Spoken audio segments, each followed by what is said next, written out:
ओम परम तत्वाय नारायणाय गुरुभ्यो नमः। जय गुरुदेव। परम पूज्य गुरुदेव की जय। परमहंस स्वामी निखिलेश्वरानंद महाराज की जय। बाबा भूतनाथ की जय।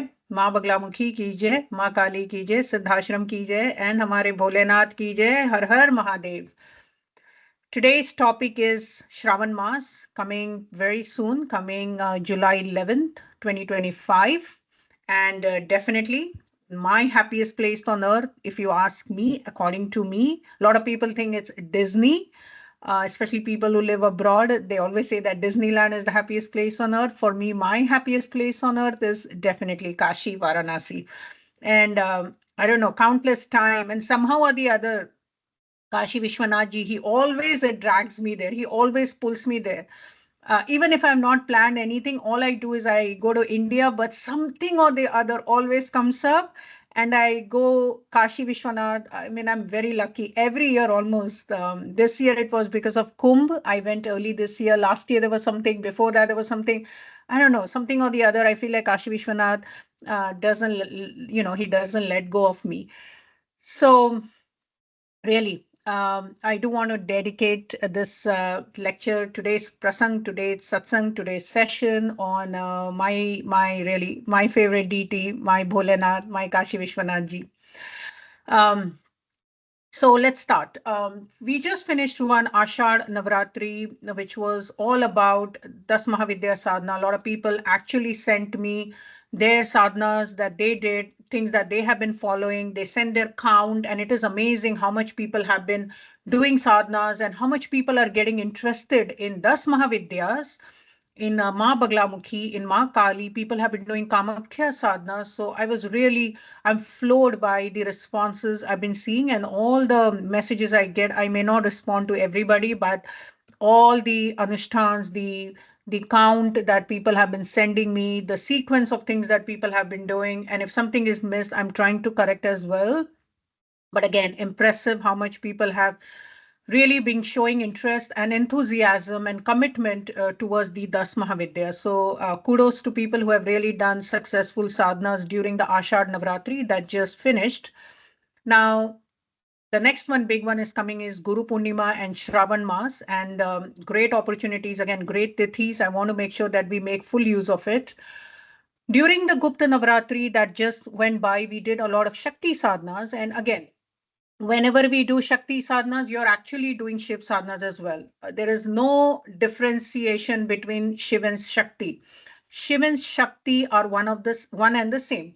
Sometimes when I hear people saying that, oh, I'm a Shakta sadhak and you are a Shiv sadhak, I just find it laughable, because to me, if you're doing the worship of Divine Mother, you're automatically praying to Lord Shiva, and vice versa. If you're doing the sadhanas of Lord Shiva, you're a Shakta sadhak as well.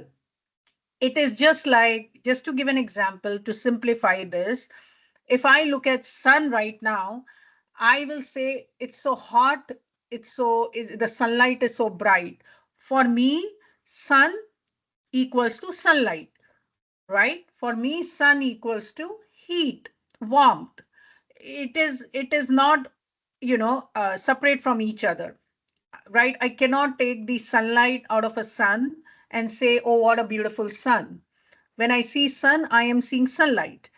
At night time, when I see moon, I will look at the moonlight. I am actually looking at the moonlight and I'm seeing beautiful moon, oh, beautiful moonlight, or how peaceful it is. So the object and the attributes, they're all one and the same. You cannot remove sunlight out of sun. You cannot get a moonlight out of a moon, correct? They're so intertwined. They're so interconnected. If I'm eating olives, I am actually consuming olive oil, right? Olive has olive oil. If I'm having groundnuts or peanuts, I am actually consuming peanut oil. Like we say, sesame seeds. I'm actually consuming the sesame oil with it. That comes with it. It's inherent in it. You may not see it. When I pick sesame seeds, I do not see sesame oil, but they are one and the same. You have to extract that sesame to get the sesame oil out of it. So I may not directly drink sesame oil, or I'm not directly consuming olive oil, but I am consuming olives and I'm consuming olive oil. So it's one and the same. So when you're doing Shiva Shakti sadhana, which we just did for 10 days, a lot of people, great achievements. I saw some really great reports coming out of so many people who did their Ashad Navaratri, Dasma Vidya sadhanas. I saw Tara sadhana, I saw Baglamukhi sadhana, I saw Kamakhya sadhanas, I saw Bhairav sadhanas, I saw amazing. So again, you're also indirectly doing Shiv sadhanas. Like I explained, sun and sunlight are one and the same. Shiv and Shakti are one and the same. Now, the irony of this all is right after Gupta Navratri comes Shravan Mas. So wherever is Shiva, there is Shiv. Where Shiva goes, there is Shiva. So they're all always with one another. Okay. So you finish all the Shakti sadhanas, you have all these Shaktis within you, you have all these great energies within you. Now let's go focus on Shiva. But before you get into Shiva, the big thing that is also coming is Guru Purnima. And Guru means Shiva. Guru means Kalyan. Shiva means Kalyan. The essence of Shiva is Kalyan. Kalyan means well-being, the welfare of people. The greatness of Shiva was he consumed all that poison to save the mankind, to save the creation, to save the universe. So what is Guru's role? Guru's role is also to save us. To save us from what? To save us from darkness, to save us from all the materialistic, the Maya that we are all trapped in, to take us from the darkness. The whole meaning of Guru is Gu means darkness, Ru means light, Ra is also Agni Tattva. Agni means fire. Fire means light. So when you do Bij mantras and all, when you do a lot of Bij mantra, there will be Agni Tattva Bij mantras, which are more very, very powerful, very more active, very energetic. So Gu means andhakar, Gu means darkness. So that Guru is the one who removes that darkness and takes us to light, takes us to the higher realms of life or higher goals of life, or you can say to the ultimate moksha, to ultimate liberation. So that is Guru. And Guru is also Kalyan. And why is he doing it? Because he means Kalyan for you. And Shiva also means Kalyan. So wherever is Guru, there is Shiva. Again, Guru and Shiva are inseparable. Guru and Shiva is one and the same. In our Shastras, we say Guru Brahma, Guru Vishnu, Guru Devo, Maheshwara. Means again, Guru is everything. Guru is Brahma, Guru is Vishnu, Guru is Shiva. Now going on to Shravan Mas, again, like I said, without Shakti sadhana, Shiva is not pleased. Without Shiva's blessings, Shakti is not pleased. Both go hand in hand. So never get into this whole sampradaya thing that I belong to this and I belong to that. It's just so laughable sometimes. You know, we are all one Sanatan Dharma, and everybody, there's only one God really. Whether you call it Shiva, whether you call it Parvati, whether you call it Durga, they're all one and the same form, interchangeable. So on the coming Shravan Mas, which is coming pretty soon, coming starting July 11th, there are things that I do want to talk about is the city of Varanasi.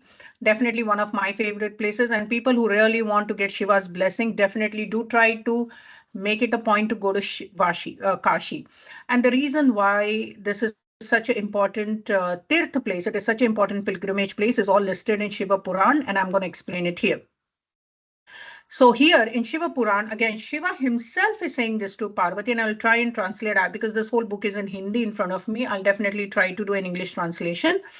He himself says this, that of all the places, Kashi is his favorite place, his place where he prefers to live.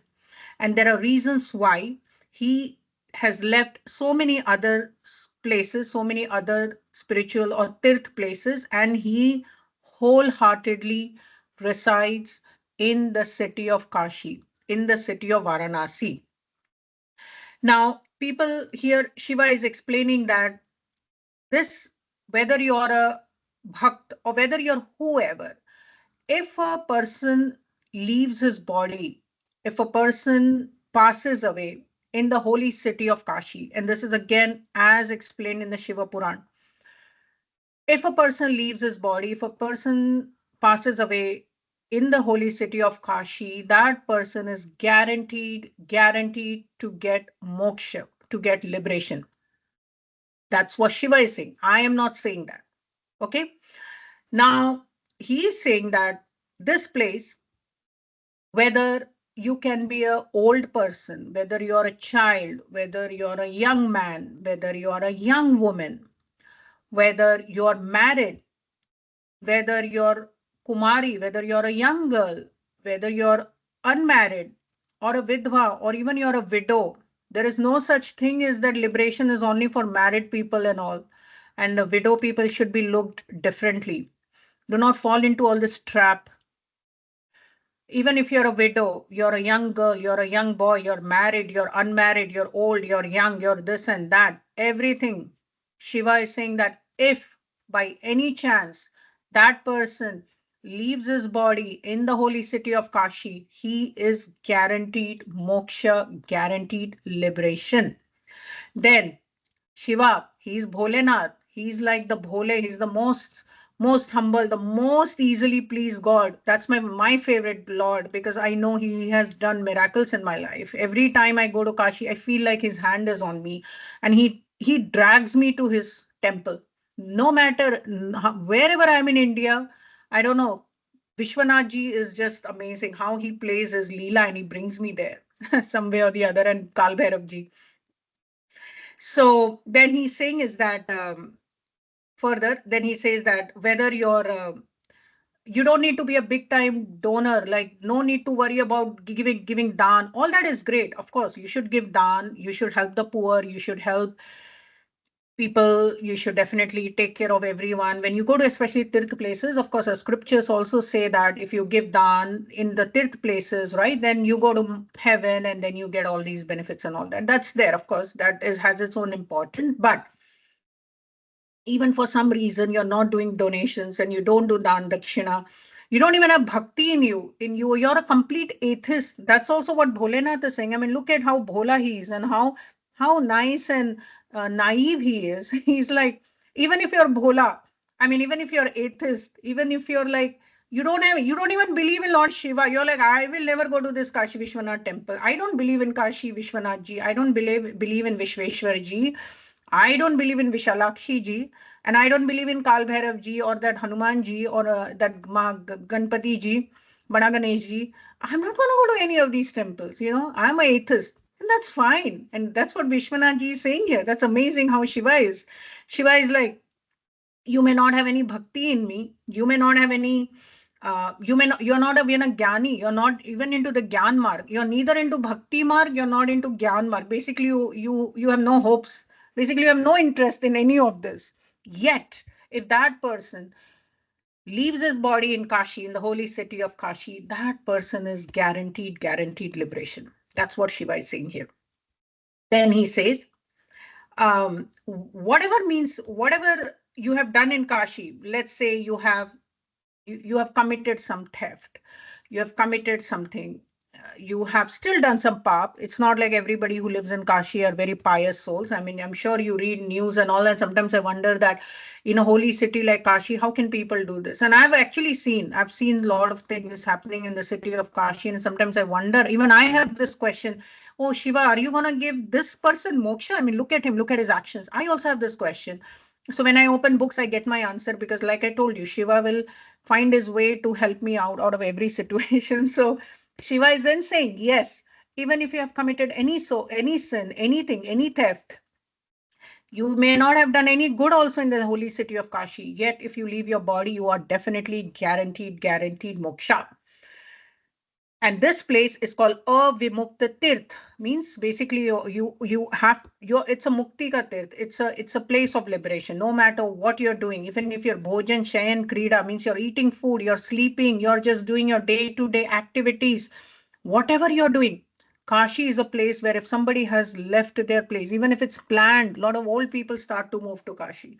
Even if it's unplanned, right? You just went on a vacation, you just went on a spiritual trip and you left your body, you passed away, you're definitely guaranteed moksha. That's the best part of it. But I also know that people, majority, I would say 99.99% do not want moksha in their life. They may talk about moksha and all, and they may aspire, yes, wow, moksha is something that is aspirational. But when the time comes and Shiva will come and ask, hey, it's time, that's it, this is the end of it, and no more birth, and you're out of this janma mrityu, and you're out of this whole cycle, and this is moksha, last ultimate liberation. I think half the people will be like, no, no, no, no, I want to come back, I want to come back to the same family I was born in, I want to be reborn in the same family, I want to go meet my same children, my lover, my wife, my father, my mother, and that attachments are just not going to go away. So again, I think it's very aspirational, and definitely Shiva is guaranteeing everything, but I think that many of the people will not want to. It's like if I give you everything, but you want to step back and say, no, you got lottery, guys, come on here. You got a lottery ticket. No, no, no, I don't want this lottery ticket because I don't know how to use this. I don't even know what to do with so much money. It's okay. I don't want it. Like that will be such utter foolishness and disgrace of your life. But I'm sure people, 99.9%, like I said, will not want this liberation. They want this migration. They don't want liberation. They like this migration journey from one place to other and back and then come back. But I think liberation is not something that many people aspire for. Poor Shiva, even though he's giving you everything, nobody wants it. So going back, then he's saying that everybody is guaranteed liberation. And then here in Kashipura, Shiva Bhakto Dwara Anek Shivling, lot of Shiva Bhaktas, lot of people, lot of saints and rishis and mahamunis have established shivlings. When you go near the Ganga Ghat and all, you will see all these small shivlings. Each shivling has a history. Each shivling has a story. Sometimes I learn a lot from my mother-in-law also when she speaks about a lot of these shivlings. In fact, one of our boat rides, she was talking. So it's interesting how a lot of these shivlings also has a story, and there is definitely each shivling is a Shiva, each shivling is a Jyotirling. They don't think that only that Kashi Vishwanath shivling is that the main thing. Any shivling, for whatever reason, if you have not been able to go close to the Vishwanath temple because it gets crowded, any shivling, if you go, it is one and the same. So you will get the exact same punya as going to the Kashi Vishwanath temple. Then again, he's saying that for women also, I do want to point out that he's saying that, like I said, you're married, you're unmarried, and even when you're menstruating or you're pregnant, anything, you are guaranteed liberation if you left your body there. So just because sometimes I hear that, oh, you're menstruating, that you're impure, that's not true. Yes, when you're menstruating, I'm a little old fashioned. Yes, you should not do sadhanas and you should not touch your asan, mala. You should avoid touching books as much as possible. You should not go to temples. 100% you should not go to these temples. And if you've landed in Kashi and Vrindavan and accidentally you got your menstruation during that time, I think you should not go to the temple. You should stay in your hotel and you should do your meditation, because this whole place, Vrindavan is Krishna, Kashi is Shiva. It's one and the same, right? Just because you've gone to a temple is going to give you something, it's not, there's no logic in it. So for whatever reasons, if women get periods during their spiritual yatra, then it's okay. Then you just stay where you are and continue your chanting, because in that whole holy city, you're anyway gonna get so much phal and koti results anyway. And God knows everything. And I mean, again, there is a history, there is a reason why women menstruate. So here Shiva himself is saying that even if you're menstruating or you're pregnant, no matter what you're going through, so if you leave your body, you're still guaranteed moksha. Just do not go to temples, okay?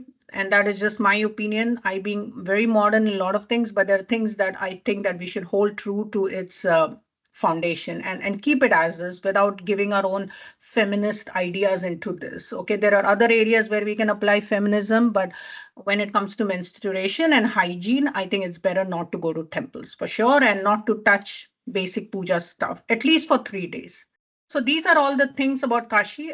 Next series on Kashi, I'll definitely split it into part 2, and I'll explain that, yes, now that Shiva has said why Kashi is definitely the place for liberation and the place for moksha, does that give you a free pass to do whatever you want? And do you think that you can get away by doing anything? Like I said, sometimes I see people doing a lot of sins and a lot of things that it's unimaginable to me. I've seen a lot of things in near the Kashi Vishwanath temple, and then I question that, Shiva, are you really gonna give them moksha? I mean, how unfair it is. So that I will speak in the next lecture. Okay. Om Param Tattvaya Narayanaaya Gurubhyo Namaha. Jai Gurudev.